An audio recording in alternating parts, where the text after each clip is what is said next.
Hi guys, in this episode of the Nostalgia Trip, I am gonna be continuing with my reactions to Teenage Mutant Ninja Turtles, the 1987 series. Currently we are on Season 1, Episode 3, A Thing About Rats.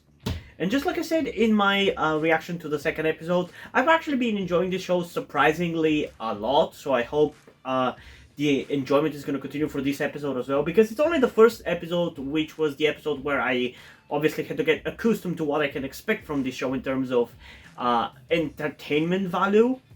But now that I know what I can expect, yeah, it's been actually pretty enjoyable. I think the biggest reason why I've enjoyed it so much is just those vibes that I'm getting from it. It like there's a little bit of nostalgia in me for like these kind of like old ass cartoons, like from like the 90s, that kind of quality, because I remember when I was a kid I watched a little bit of the Thundercats 80s series, I remember. But the biggest thing that this show reminds me of in terms of its vibe is actually the Care Bears of all things. Specifically, like I think it's like this early 2000s version of the Care Bears.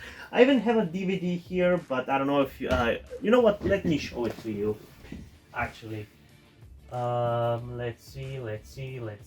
There it is. I actually have, I think, like three. Yep. Specifically, these Care Bears I'm talking about. These ones. I'm not sure what. I assume they're from like the early 2000s and shit. Like the vibe of the 1987 TMNT reminds me of this.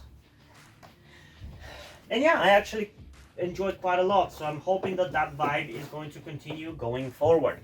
But there's only one way to find out, so I guess before we get into the reaction though, I do want to remind you that you can get a full-on version of these reactions over on my Patreon or Coffee account, where by subscribing at the specific tier I've created for it, you get access to all of my cartoon full-length reactions. If you want to get access to actually all of my full-length reactions, which includes the live-action TV shows and movies, you have to go at a higher tier, because those videos take more effort and time to produce, so yeah.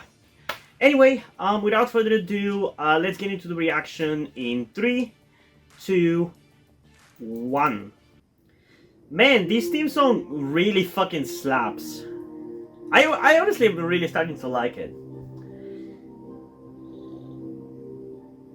How's he doing? He'll be fine. He just needs sleep. And like I mentioned before, this actually has a surprising amount of similarity to the 2003 series. So much so that it makes me question why the hell do us 2003 fans and 1987 fans hate each other so much, because there's more similarity between the cartoons than there are differences, I feel like. Like the tone is not that far off. Like, I don't know how to describe it. At least for this first season, it's actually not that different.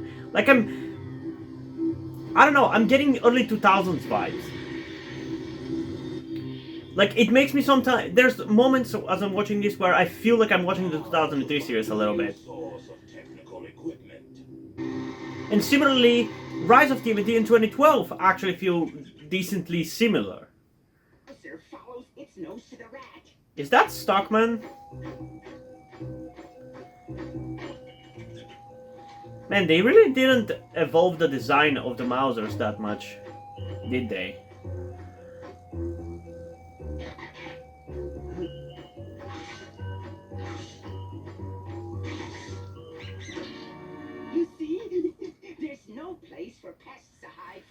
I'm kind of both surprised and not surprised that Stockman is white in this one. If that is Stockman, because it seems like it is. Because, like, it was the 80s, I guess I kind of expect that shit is not going to be as woke and stuff, but I'm surprised they actually changed the race of the character later on. Because I'm pretty sure that he has been black in every incarnation after. I wonder, was the 2003 series the first one to make him black? The short-sighted fool doesn't know what he's missing. Who are you? The Shredder. Who wants to produce your mousers on a vast... Otherwise known as the Cheese Grater. But he doesn't use that name, it's kinda lame. Man, we are lost, Ola. This stinks. We haven't seen a trace of the Technodrome all day. We've got to keep searching while we still have the upper hand. You call this the upper hand? We've got the Shredder on the run, Raphael. And he's the key to returning Master Splinter to his human form. Man, I actually really fucking like this Leo, man. The voice actor is honestly pretty fucking good. I think the voice actor is better than the voice actor we got for like the first 2 seasons of the 2012 series, so there's that. Because like for that one, I didn't start enjoying Leo in the 2012 series until he became, was it Seth Rogen? So get to work. And no shade to like the guy that did the voice acting before that. I just enjoyed that the voice of Seth Rogen so much more. And I'm sorry if I'm not paying too much attention to the cartoon, but well, they just tried once. Give them at least more than one try before you fucking say whether they failed or not. I don't get it. We've toured this. You know what they say? If at first you don't succeed, blast them with your blue eyes again. Raphael! Somebody toss me a rope! They aren't paying me enough to take this kind of abuse.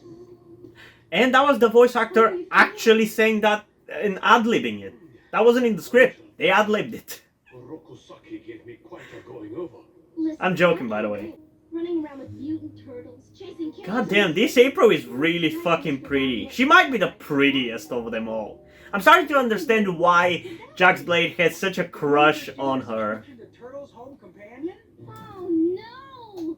What are you guys doing here? How did you get here? Did anyone see you come in? Any special order you want those questions answered in? Yes, quickly! Looking for Baxter Stockman, by the sewers, and no. Does that clear things up? I can't remember what I asked. We're looking for the genius who built. Well, that's a bad thing to be struggling with as a reporter, April. You've got to go on? A name? We think he's working with the Shredder. He's our only key to tracking down the Technodrome.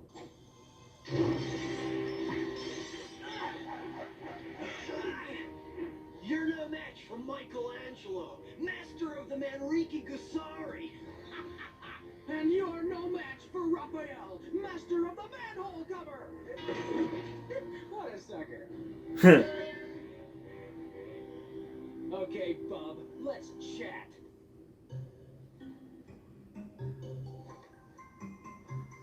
You want to clue us in on what this is? It's the remote control for my mousers. Do you have any more? Wow, he didn't even have to be tortured. No, but the Shredder has hundreds of them. Why are you telling them that? The Shredder now. I'll never talk. You literally just did. I'm gonna get sarcastic. He's in an old mansion on Green Street near Tempe. Okay, that was a good joke there. I almost didn't hear it, but it was funny. That felt more like Raph, the Raph that I know and love. Out of my way, big mouth.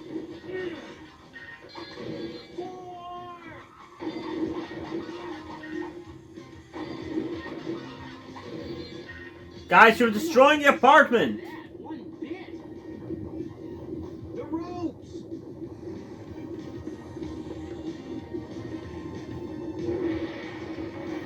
What the hell happened to the rest of the people in the building? Sure don't build them like they used to. No shit! What are we hanging around here for? America doesn't really invest in their infrastructure as much as they should. Not like my country does, but There's the mansion, just like hey, there's not much I can shit So on what do we do when now? it comes to the USA. Give me a Man, break. I can make this thing powerful enough to control With all its issues, I still kind of wish I was born in the USA rather than where I am. Now all I have to do is. Don't move. Oh no, I don't want to watch this hentai!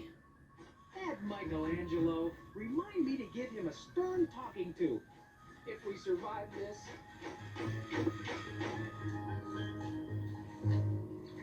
Whoa! I've heard him going out of your skull, but. Why would you free him? Listen to me. The room with the master control is one slide up. Go there and destroy it. Why? Why would you help Why Mikey? should I believe a talking brain? There's no time to argue. Come on, Chrome Dome. Hit me with with your best shot. You bet I will. How is Mikey smarter than the Shredder? Oh, no. You'll pay for that. Will you take it? You'll pay for that, Starscream. Michelangelo did it! All right. More like Shredder did it. Some new marching orders. Also, this really reminds me of that one episode of Scooby-Doo Mystery Incorporated. Probably one of my favorite episodes, actually, of that show. And the one that I actually remember the most. Where are you? If anything's happened to that little twerp, oh no! I think he's gonna be fine. Something. Say something. Cowabunga, dude. Don't you? Well, guess what? The Technodrome's long gone. That Shredder's getting to be a real... How the fuck is he just moving with that giant eyeball underneath fucking New York? Is there a fucking canyon that I'm not aware of? You know what I saw in that old house? And I know, it's a cartoon from the 80s, but there's not much to commentate otherwise, so you gotta let me criticize shit like that, you know? A talking brain, huh? Yeah. Weird, huh? Michelangelo, I do believe you finally had one pizza too many. Oh, that's where the 2012 series copied that bullshit from, huh? Okay. Didn't like it in the 2012 series, don't like it here, but at least I think it's just gonna be this one episode kind of thing, where they mock Mikey for talking about seeing a brain. A talking brain. But yeah, I feel like even by my reaction you can definitely see that this wasn't too enjoyable of an episode. Definitely wasn't as enjoyable as episode 2. And I can't really tell you what exactly about episode 2 was enjoyable, whereas for this one wasn't. But I don't know, I just feel like there was kind of like more cause and effect in episode 2, if that makes any sense. It felt like the plot of episode 2 was like constructed better in like a more logical and flowing manner, where in this episode shit just seemed to happen and I just kind of couldn't keep following it. One reason is because I was talking to you for most of the time anyway, but in general, I don't know, it just couldn't really keep my attention too much, and it just like scenes felt kind of disconnected with like no rhyme or reason about why they're happening. There is kind of a flow to it, but still not as much as episode 2, that's for sure. And yeah, it might be just me being very tired because I've only slept like very little in the last 2 days because it's been so fucking hot here. But yeah, I don't know. I still think it was okay. I expect that the show is gonna get much worse in the more slapstick-based seasons. Although who knows? Like, one of the easiest way to entertain me in a show and for a reaction is to just go for the funny route, because it takes much more for me to be impressed by action than it is for me to be impressed by funny jokes. Because like in this episode we had that one funny joke with Raph saying that he's gonna get sarcastic, and that was pretty funny, and I really enjoyed that. But yeah, overall, like, I mean, I don't have much to say about it, but I don't think it was necessarily bad or anything. It was okay, it's just that it felt, I feel like this episode the most like what I expected this show to be like. Like, very campy, very over the top, with like the Shredder being a whiny villain screaming, "No, you filthy turtles!" because he was so dumb to shoot at his own weapon, you know? Although, it is kind of cool that Mikey was actually capable of, like, fighting the Shredder per se. Like, that's kind of cool, and I wish something like that was done more in some of the other versions. Instead of Leo getting all the spotlight and the 1v1 versus the Shredder, because that could be very much refreshing. But, yeah. I continue to get a lot of vibes from the 2003 series. Like, I don't know what it is about it. I don't know if it's just the fact that it's hand-drawn that makes it work. Because I get the same shit from Rise as well. Like, I kind of feel reminded of the 2003 series because of the hand-drawnness of it, I guess. Because maybe that's just what TMNT is meant to be like, you know? Because, like, I didn't get that kind of vibe from the 2012 movie or the 2012 series or the 2007 movie, even though I still enjoy them. But, like, I get a lot of vibes from this. Like, there's so many scenes where I'm watching a character or listening to a character, and my brain just goes off thinking about the 2003 series and how similar things are to it. Like, in that scene where Mike is fighting the Shredder, like, I don't know why, but I could easily imagine the 2003 Mikey doing the same shit. You know? With him being very capable, albeit kind of lazy and unfocused, kind of ninja, I can definitely see him be capable enough to fight the Shredder. And I feel like that could have been something cool that they could have done there, but yeah, I don't know. Overall, it's a meh episode at worst, honestly. In terms of a rating, I think I gave episode 1 a 6.7. I think I gave episode 2 maybe 7.2 or 7.9. I don't remember. That's kind of where I would put it right now. So for this one, I think I'm going to go actually with, I don't know, 6.6, because I do feel like it's maybe a little bit worse than the first episode, because I feel like that one, at least maybe in retrospect, I kind of like a little bit more now. But yeah, this one just felt kind of whatever. But yeah, what did you guys think about this episode? Comment your thoughts down below and let's have a discussion about it. And also, before we end this video, I just want to give a huge shout out to my currently 3 patrons on Patreon: Deadpool, August Dice, and Little Uzi. Thank you guys for the support. I really appreciate it. It really means a lot to me that you have decided to support me. You have continued to support me such a long time. Hope you continue to enjoy my content and continue to support me going forward. Thank you very much. And now, before we end this video, I just want to talk about something to you guys very quickly, which some of you may or may have not noticed before or know about me. That being the fact that I am trans. And yes, this may come as shocking to some of you because I don't really flaunt it that much on my channel, or at least I feel like I don't.